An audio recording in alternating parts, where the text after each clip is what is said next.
Kirk Douglas, born Ishur Danilovich, December 9, 1916, is an American retired actor, producer, director, and author. After an impoverished childhood with immigrant parents and 6 sisters, he had his film debut in The Strange Love of Martha Ivers, 1946, with Barbara Stanwyck. Douglas soon developed into a leading box office star throughout the 1950s and 1960s, known for serious dramas, including westerns and war movies. During a 60-year acting career, he has appeared in over 90 movies, and in 1960 was responsible for helping to end the Hollywood blacklist. In 1949, after a lead role as an unscrupulous boxing hero and champion, for which he was nominated as Best Actor, Douglas became a star. His style of acting relied on expressing great concentration, realism, and powerful emotions, and he subsequently gravitated toward roles requiring strong characters. Among his early films were Young Man with a Horn, playing opposite Lauren Bacall, 1950, Billy Wilder's controversial Ace in the Hole, 1951, and Detective Story, 1951. He received a second Oscar nomination for his dramatic role in The Bad and the Beautiful, 1952, where he played opposite Lana Turner. His powerful acting performance as Vincent van Gogh in Lust for Life, 1956, is considered one of his finest roles. He and Olivia de Havilland are among the last surviving stars from the golden age of Hollywood. In 1955, he established Bryna Productions, which began producing films as varied as Paths of Glory, 1957, and Spartacus, 1960. In those 2 films, he starred and collaborated with then relatively unknown director, Stanley Kubrick. Douglas helped break the Hollywood blacklist with the latter by having Dalton Trumbo openly write it with an official on-screen credit. Although Trumbo's family claims he overstated his role, he produced and starred in Lonely Are the Brave, 1962, considered a cult classic, and 7 Days in May, 1964, opposite Burt Lancaster, with whom he made 7 films. In 1963, he starred in the Broadway play One Flew Over the Cuckoo's Nest, a story he purchased, which he later gave to his son Michael Douglas, who turned it into an Oscar-winning film. As an actor and philanthropist, Douglas has received 3 Academy Award nominations, an Oscar for Lifetime Achievement, and the Medal of Freedom. As an author, he has written 10 novels and memoirs. Currently, he is No. 17 on the American Film Institute's list of the greatest male screen legends of classic Hollywood cinema, and the highest-ranked living person on the list. After barely surviving a helicopter crash in 1991 and then suffering a stroke in 1996, he has focused on renewing his spiritual and religious life. He lives with producer Ann Bidens, his wife of over 60 years. Early life and education. Douglas was born Ishur Danilovich in Amsterdam, New York, the son of Bryna Bertha, née Sangol, and Herschel Harry Danilovich, 1884-1950, as confirmed by Kirk Douglas in his autobiography The Ragman's Son, a businessman. His parents were Jewish immigrants from Chavazi, Mogilov region, in the Russian Empire, now Belarus, and the family spoke Yiddish at home. His father's brother, who emigrated earlier, used the surname Dembski, which Douglas' family adopted in the United States. Douglas grew up as Izzy Dembski and legally changed his name to Kirk Douglas before entering the United States Navy during World War II. In his 1988 autobiography, The Ragman's Son, Douglas notes the hardships that he, along with 6 sisters and his parents, endured during their early years in New York. My father, who had been a horse trader in Russia, got himself a horse and a small wagon, and became a ragman, buying old rags, pieces of metal, and junk for pennies, nickels, and dimes. Even on Eagle Street, in the poorest section of town, where all the families were struggling, the ragman was on the lowest rung on the ladder, and I was the ragman's son. Growing up, Douglas sold snacks to mill workers to earn enough to buy milk and bread to help his family. Later, he delivered newspapers and during his youth worked at more than 40 different jobs before getting a job acting. He found living in a family with 6 sisters to be stifling. I was dying to get out. In a sense, it lit a fire under me. In high school, after acting in plays, he then knew he wanted to become a professional actor. Unable to afford tuition, Douglas talked his way into the dean's office at the St. Lawrence University and showed him a list of his high school honors. He received a loan which he paid back by working part-time as a gardener and a janitor. He was a standout on the wrestling team, and wrestled one summer in a carnival to make money. Douglas' acting talents were noticed at the American Academy of Dramatic Arts in New York City and he received a special scholarship. One of his classmates was Betty Joan Persky, later to become better better known as Lauren Bacall, who would play an important role in launching his film career. Another classmate, and a friend of Bacall, was aspiring actress, Deanna Dill, who would later become Douglas's wife. Bacall writes that she had a wild crush on Kirk, and they dated casually. During their time together, she learned that he had no money, and he once spent the night in jail as he had no place to sleep. She gave him her uncle's old coat to keep warm. I thought he must be frozen in the winter. He was thrilled and grateful. During that period she fantasized about someday sharing her personal and stage life with Douglas, but would later be disappointed. Kirk did not really pursue me. He was friendly and sweet, enjoyed my company, but I was clearly too young for him, she later wrote. Early career. Douglas first wanted to be an actor after he recited the poem The Red Robin of Spring while in kindergarten and received applause. He enlisted in the United States Navy in 1941, shortly after the United States entered World War II, and was medically discharged for war injuries in 1944. He married Deanna Dill on November 2, 1943. They had two sons, Michael in 1944 and Joel in 1947, before they divorced in 1951. After the war, Douglas returned to New York City and found work in radio, theater and commercials. In his radio work, he acted in a number of network soap operas, and sees those experiences as being especially valuable, as skill in using one's voice is important for aspiring actors, and regrets that the same avenues are no longer open to them. His stage break occurred in Kiss and Tell, which led to other roles. Douglas had planned to remain a stage actor, until his friend, Lauren Bacall, helped him get his first film role by recommending him to director Hal Wallace, who was looking for a new male talent. Wallace's film, The Strange Love of Martha Ivers, 1946, with Barbara Stanwyck, became Douglas's debut screen appearance. He played a young, insecure man, stung with jealousy, whose life was dominated by a ruthless older woman, and he hid his feelings with alcohol. It would be the last time that Douglas portrayed a weakling in a film role. Reviewers of the film noted that Douglas already projected qualities of a natural film actor, with the similarity of this role with later ones explained by biographer Tony Thomas. His style and his personality came across on the screen, something that does not always happen, even with the finest actors. Douglas had, and has, a distinctly individual manner. He radiates a certain inexplicable quality, and it is this, as much as talent, that accounts for his success in films. At the time the film came out, adds Thomas, movie heroes were beginning to change from those portrayed before the war. Audiences now looked for a harder, more realistic working man hero, and Douglas, projecting a forceful and combative persona, exemplified the new anti-hero. He understood that portraying hard-nosed sons of bitches was an important aspect of a screen personality, and explained its value. I've always tried to show how a man got that way. The guy might not be any good, but you must understand him. Often, in my films, he's a rebel against society. Director George Stevens would later agree, when during his 1991 AFI tribute to Douglas, he stated, his special gift had been to show us the flaws in every hero and the virtues in every heel. Career. 1940s. Douglas's image as a tough guy was established in his eighth film, Champion, 1949, after producer Stanley Kramer chose him to play a selfish boxer. In accepting the role, he took a gamble. However, since he had to turn down an offer to star in a big-budget MGM film, The Great Sinner, which would have earned him 3 times the income. Film historian, Ray Dittinger says he saw Champion as a greater risk, but also a greater opportunity. Douglas took the part and absolutely nailed it. Frederick Romano, another sports film historian,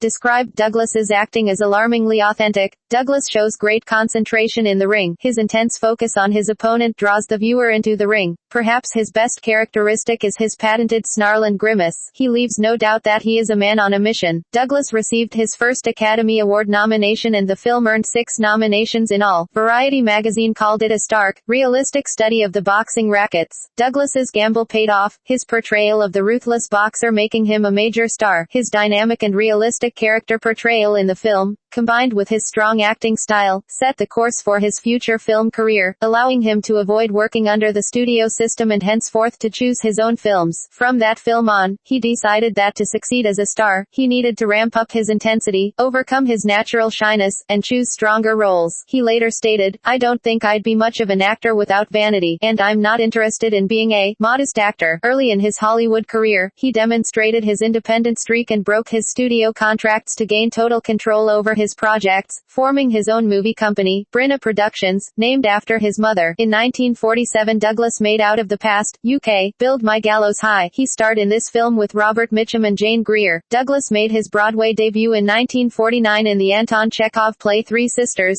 produced by Katharine Cornell. Throughout the 1950s and 1960s, Douglas was a major box office star, playing opposite some of the leading actresses of that era. He played a frontier peace officer in his first Western Along the Great Divide, 1951. He quickly became comfortable with riding horses and playing gunslingers, and appeared in many Westerns. Douglas considers Lonely Are the Brave, 1962, in which he plays a cowboy trying to live by his own code, as his favorite of his own performances. The film, while respected by critics, did not do well at the box office, which Douglas attributes to poor marketing and distribution. 1950s. In 1951, Douglas starred as a newspaper reporter anxiously looking for a big story in Ace in the Hole, director Billy Wilder's first effort as both writer and producer. The subject and story was controversial at the time, and U.S. audiences stayed away. Some reviews saw it as ruthless and cynical, a distorted study of corruption, mob psychology and the free press. Possibly it hit too close to home, says Douglas. It won a Best Foreign Film Award at the Venice Film Festival. The film's stature has increased in recent years, with some surveys placing it in their top 500 films list. Woody Allen considers it one of his favorite films. As the film's star and protagonist, Douglas is credited for the intensity of his acting. Roger Ebert described Douglas's focus and energy as almost scary. There is nothing dated about his performance. It's as right now as a sharpened knife. Biographer Gene Phillips notes that Wilder's story was galvanized by Douglas's astounding performance, and no doubt was a factor when George Stevens, who presented Douglas with the AFI Life Achievement Award in 1991, said of him, "No other leading actor was ever more ready to tap the dark, desperate side of the soul and thus to reveal the complexity of human nature." In 1951, Douglas starred in Detective Story, nominated for 4 Academy Awards, including one for Lee Grant in her debut film. Grant said Douglas was dazzling, both personally and in the part. He was a big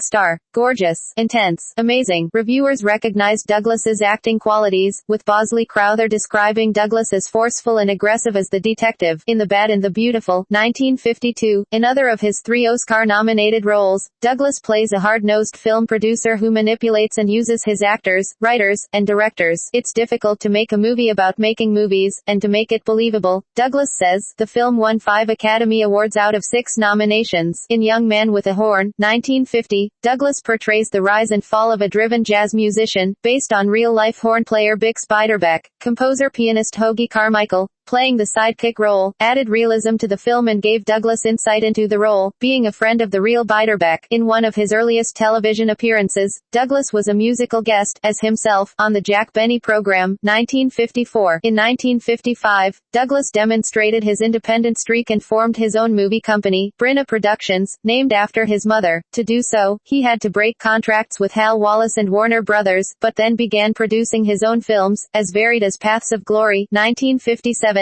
Spartacus, 1960, Lonely Are the Brave, 1962, and 7 Days in May, 1964, all of which he starred in. While Paths of Glory did not do well at the box office, it has since become one of the great anti-war films, and one of early films by director Stanley Kubrick. Douglas plays a sympathetic French officer during World War I who tries to save 3 soldiers from the firing squad. Biographer Vincent Labruto describes Douglas's seething but controlled portrayal exploding with the passion of his convictions at the injustice leveled at his men. The film was banned in France until 1976. Before production of the film began, however, Douglas and Kubrick had to work out some major issues, one of which was Kubrick's rewriting the screenplay without informing Douglas first. It led to their first major argument. "I called Stanley to my room. I hit the ceiling. I called him every 4-letter word I could think of. I got the money, based on that original script, not this shit. I threw the script across the room. We're going back to the original script, or we're not making the picture." Stanley never blinked an eye. "We shot the original script. I think the movie is a classic, one of the most important pictures, possibly the most important picture Stanley Kubrick has ever made." Douglas played military men in numerous films, with varying nuance, including Top Secret Affair, 1957, Town Without Pity, 1961, The Hook, 1963, 7 Days in May, 1964, Heroes of Telemark, 1965, In Harm's Way, 1965, Cast a Giant Shadow, 1966, Is Paris Burning, 1966, The Final Countdown, 1980, and Saturn III, 1980. His distinctive acting style and delivery made him a favorite with television impersonators such as Frank Gorshin, Rich Little and David Fry. His role as Vincent van Gogh in Lust for Life, 1956, Directed by Vincent Minnelli and based on Irving Stone's bestseller, was filmed mostly on location in France. Douglas was noted not only for the veracity of Van Gogh's appearance but for how he conveyed the painter's internal turmoil. Some reviewers consider it the most famous example of the tortured artist who seeks solace from life's pain through his work. Others see it as a portrayal not only of the painter as hero, but a unique presentation of the action painter, with Douglas expressing the physicality and emotion of painting, as he uses the canvas to capture a moment in time. He was nominated for an Academy Award for the role, with his co-star Anthony Quinn winning the Best Supporting Actor Oscar as Paul Gauguin, Van Gogh's friend. Douglas won a Golden Globe Award. Although Minnelli said Douglas should have won an Oscar, he achieved a moving and memorable portrait of the artist, a man of massive creative power, triggered by severe emotional stress, the fear and horror of madness. Douglas himself called his acting role as Van Gogh a painful experience. Not only did I look like Van Gogh, I was the same age he was when he committed suicide. His wife said he often remained in character in his personal life. When he was doing Lust for Life, he came home in that red beard of Van Gogh's, wearing those big boots, stomping around the house. It was frightening. In general, however, Douglas's acting style fit well with Minnelli's preference for melodrama and neurotic artist roles, writes film historian James Naramore. He adds that Minnelli had his richest, most impressive collaborations with Douglas, and for Minnelli, no other actor portrayed his level of cool, a robust, athletic, sometimes explosive player. Douglas loved stagey rhetoric, and he did everything passionately. That level of passion in Douglas's persona was also used effectively by Minnelli in The Bad and the Beautiful, 4 years earlier, in which Douglas was nominated for Best Actor, with the film winning 5 Oscars. 1960s. Douglas played the lead with an all-star cast in Spartacus. 1960. He was the executive producer as well, raising the $12 million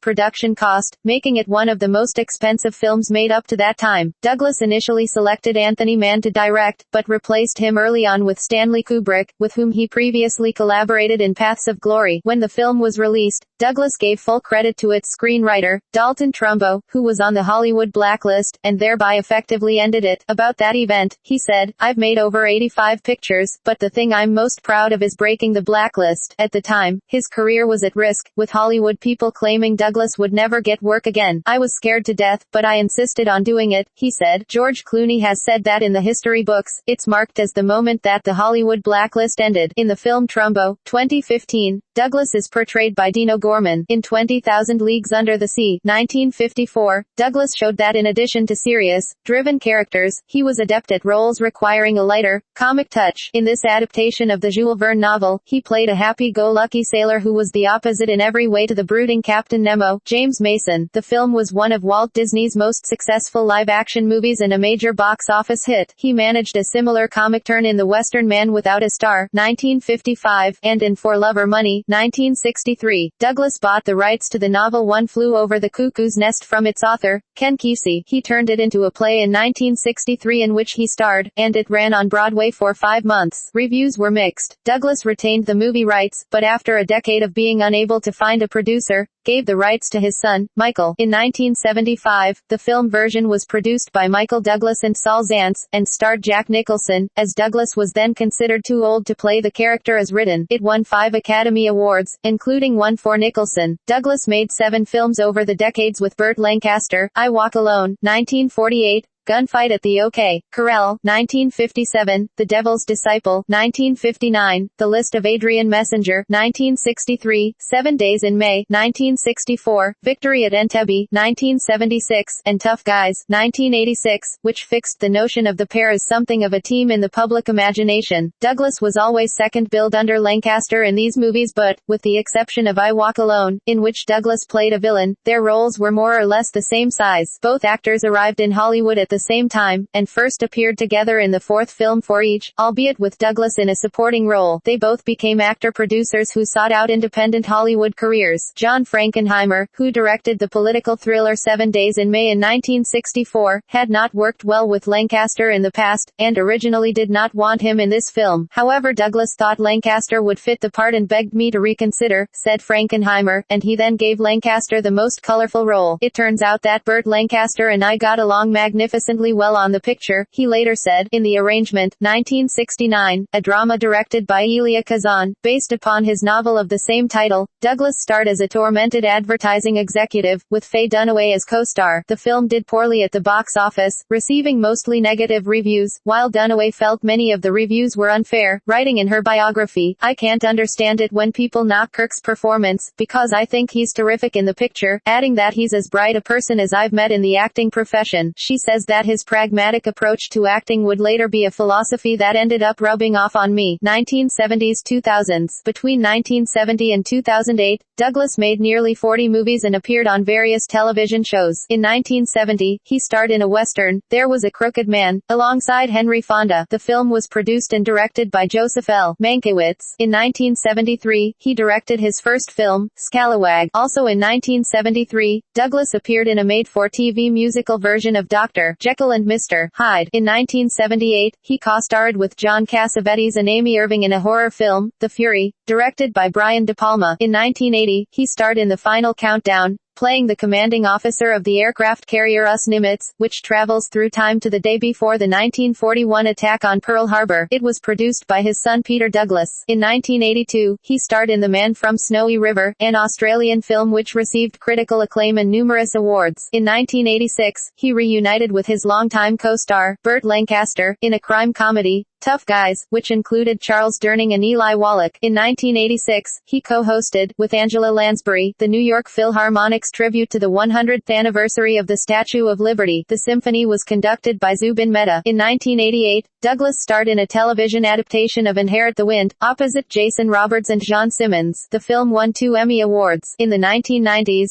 Douglas continued starring in various features. Among them was The Secret in 1992, a television movie about a grandfather and his grandson who both struggle with dyslexia. That same year, he played the uncle of Michael J. Fox in a comedy, Greedy. In 1996, after suffering a severe stroke which impaired his ability to speak, Douglas still wanted to make movies. He underwent years of voice therapy and made Diamonds in 1999, in which he played an old prize fighter who was recovering from a stroke. It co-starred his longtime friend from his early years, Lauren Bacall. In 2003, his sons Michael Douglas and Joel Douglas produced It Runs in the Family, which along with Kirk starred various family members, including Michael's son, and his wife from 50 years earlier, Deanna Dill, playing his wife. In March 2009, Douglas did an autobiographical one-man show titled Before I Forget at the Center Theater Group's Kirk Douglas Theater in Culver City, California. The 4 performances were filmed and turned into a documentary that was first screened in January 2010. Style and philosophy of acting. Kirk is one of a kind. He has an overpowering physical presence, which is why on a large movie screen he looms over the audience like a tidal wave in full flood. Globally revered, he is now the last living screen legend of those who vaulted to stardom at the war's end, that special breed of movie idol instantly recognizable anywhere, whose luminous on-screen characters are forever memorable. Jack Valenti, president of the Motion Picture Association of America, Douglas stated that the keys to acting success are determination and application. You must know how to function and how to maintain yourself, and you must have a love of what you do. But an actor also needs great good luck. I have had that luck. Douglas had great vitality and explained that it takes a lot out of you to work in this business. Many people fall by the wayside because they don't have the energy to sustain their talent. That attitude toward acting became evident with Champion, 1949. From that one role, writes biographer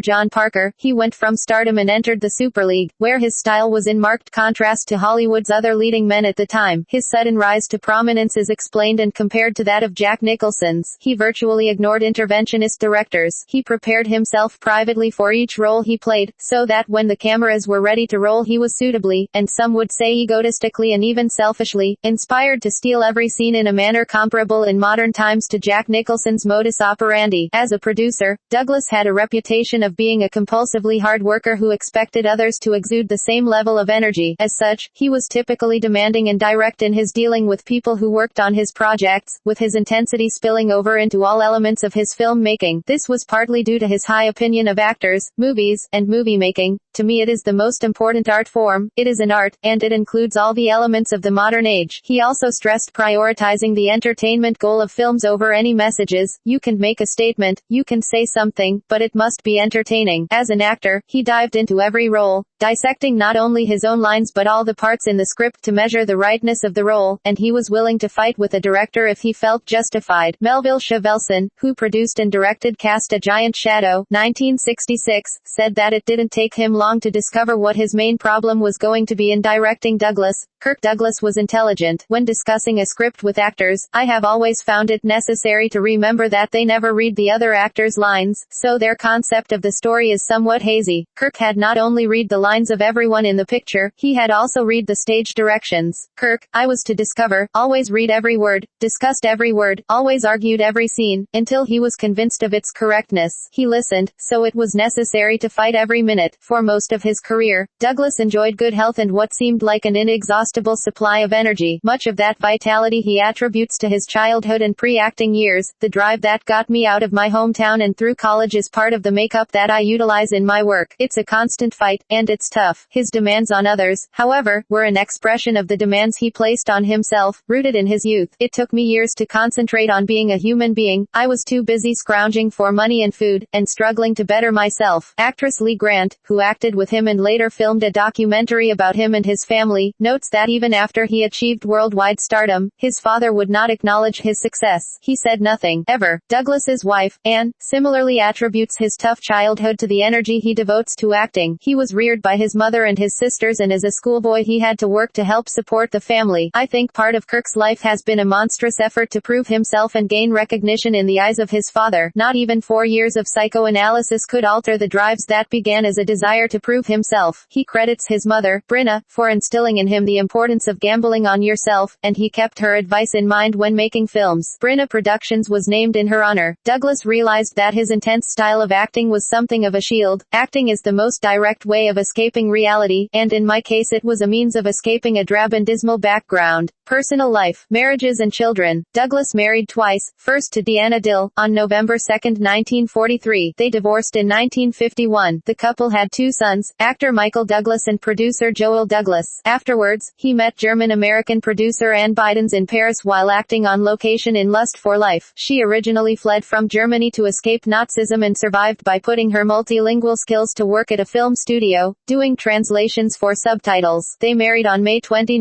1954, and in 2014 they celebrated their 60th wedding anniversary at the Greystone Mansion in Beverly Hills. They had 2 sons, producer Peter Douglas and actor Eric Douglas. Eric Douglas died on July 6, 2004, of a drug overdose. Religion and renewed spirituality. In February 1991, Douglas was injured in a collision between the helicopter he was in and a small plane above Santa Paula Airport. 2 others were also injured, and 2 people on the plane died. This near-death experience sparked a search for meaning by Douglas, which led him, after much study, to embrace the Judaism in which he had been raised. He documented this spiritual journey in his book Climbing the Mountain, My Search for Meaning, 2001. In his earlier autobiography, The Ragman's Son, 1988, he recalled, "Years back, I tried to forget that I was a Jew, but later in his career he began coming to grips with what it means to be a Jew, which became a theme in his life." In an interview in 2000, he explained this transition. "Judaism and I parted ways a long time ago, when I was a poor kid growing up in Amsterdam, NY. Back then, I was pretty good in cheddar, so the Jews of our community thought they would do a wonderful thing and collect enough money to send me to a yeshiva to become a rabbi. Holy Moses. That scared the hell out of me. I didn't want to be a rabbi. I wanted to be an actor. Believe me, the members of the Sons of Israel were persistent. I had nightmares, wearing long payos and a black hat. I had to work very hard to get out of it, but it took me a long time to learn that you don't have to be a rabbi to be a Jew." Douglas notes that the underlying theme of some of his films, including The Juggler, 1953, Cast a Giant Shadow, 1966, and Remembrance of Love, 1982, was about a Jew who doesn't think of himself as one, and eventually finds his Jewishness. The Juggler was the first Hollywood feature to be filmed in the newly established state of Israel. Douglas recalls that while there, he saw extreme poverty and food being rationed, but he found it wonderful, finally, to be in the majority. Its producer, Stanley Kramer, tried to portray Israel as the Jews' heroic response to Hitler's destruction. Although his children had a non-Jewish mother, Douglas states that they were aware culturally of his deep convictions, and he never tried to influence their own religious decisions. Douglas' wife, Anne, converted to Judaism before they renewed their wedding vows in 2004. Douglas celebrated a second bar mitzvah ceremony in 1999 at the age of 83. Philanthropy. Douglas and his wife have donated to various non-profit causes during his career, and were planning on donating most of their $80 million net worth. Among the donations have been those to his former high school and college. In September 2001, he helped fund his high school's musical, Amsterdam Oratorio, composed by Maria Riccio Bryce, who won the School Thespian Society's Kirk Douglas Award in 1968. In 2012 he donated $5 million to St. Lawrence University, his alma mater. The college used the donation for the scholarship fund he began in 1999. He has also donated to various schools, medical facilities and other non-profit organizations in Southern California. These have included the rebuilding of over 400 Los Angeles Unified School District playgrounds that were aged and in need of restoration. They established the Ann Douglas Center for Homeless Women at the Los Angeles Mission, which has helped hundreds of women turn their lives around. In Culver City, they opened the Kirk Douglas Theater in 2004. They have also supported the Ann Douglas Childhood Center at the Sinai Temple of Westwood. In March 2015, Kirk and his wife donated $2.3 million to the Children's Hospital Los Angeles. Since the early 1990s, Douglas and his wife have donated up to $40 million to Harry's Haven, an Alzheimer's treatment facility in Woodland Hills, to care for patients at the Motion Picture Home. To celebrate his 99th birthday in December 2015, they donated another $15 million to help expand the facility with a new 2-story Kirk Douglas Care Pavilion. Politics. Douglas and his wife, Ann, have been involved in numerous volunteer and philanthropic activities. They traveled to more than 40 countries, at their own expense, to act as a goodwill ambassador for the U.S. Information Agency, speaking to audiences about why democracy works and what freedom means. In 1980, he flew to Cairo to talk with Egyptian President Anwar Sadat. For all his goodwill efforts, Douglas received the Presidential Medal of Freedom from President Jimmy Carter in 1981. Upon giving the award, Carter said that Douglas has done this in a sacrificial way, almost invariably without fanfare and without claiming any personal credit or acclaim for himself. In subsequent years, he has testified before Congress about abuse of the elderly. Douglas has been a lifelong supporter of the Democratic Party. He has on occasion written letters to politicians who were friends. He notes in his memoir, Let's Face It, 2007, that he felt compelled to write to former President Jimmy Carter in 2006 in order to stress that Israel is the only successful democracy in the Middle East, and has had to endure many wars against overwhelming odds. If Israel loses one war, they lose Israel. Health. On January 28, 1996, he suffered a severe stroke, impairing his ability to speak. Doctors told his wife that unless there was rapid improvement, the loss of the ability to speak was likely permanent. After a regime of daily voice therapy that lasted several months, his ability to speak returned, although it was still limited. He was able to accept an honorary Academy Award 2 months later in March and thank the audience. Douglas wrote about this experience in a book, My Stroke of Luck, which he hoped would be an operating manual for others on how to handle a stroke victim in their own family. Hobbies. Douglas blogs semi-regularly, originally hosted on MySpace. His posts have been hosted by the Huffington Post since 2012. He is believed to be the oldest celebrity blogger in the world. Kirk Douglas also speaks fluent French. Filmography. In a 2014 article, Douglas cited The Strange Love of Martha Ivers, Champion, Ace in the Hole, The Bad and the Beautiful, Act of Love, 20,000 Leagues Under the Sea, The Indian Fighter, Lust for Life, Paths of Glory, Spartacus, Lonely Are the Brave, and 7 Days in May as the films he was most proud of throughout his acting career. Radio appearances, honors and awards. Douglas has at various times been honored by governments and organizations of other countries, including France, Italy, Portugal, Israel, and Germany. In 1981, Douglas received the Presidential Medal of Freedom from President Carter. In 1984, he was inducted into the Western Performers Hall of Fame at the National Cowboy and Western Heritage Museum in Oklahoma City, Oklahoma. In 1990, he received the French Legion of Honor for distinguished services to France in arts and letters. In 1991, he received the AFI Life Achievement Award. In 1994, Douglas' accomplishments in the performing arts were celebrated in Washington, D.C., where he among the recipients of the annual Kennedy Center Honors. In 1999, he received the Screen Actors Guild Lifetime Achievement Award. In 2002, he received the National Medal of Arts Award from President Bush. In October 2004, the Avenue Kirk Douglas Way in Palm Springs, California was named in his honor by the Palm Springs International Film Society and Film Festival. For his contributions to the motion picture industry, Douglas has a star on the Hollywood Walk of Fame at 6263 Hollywood Boulevard. He is one of the few personalities, along with James Stewart,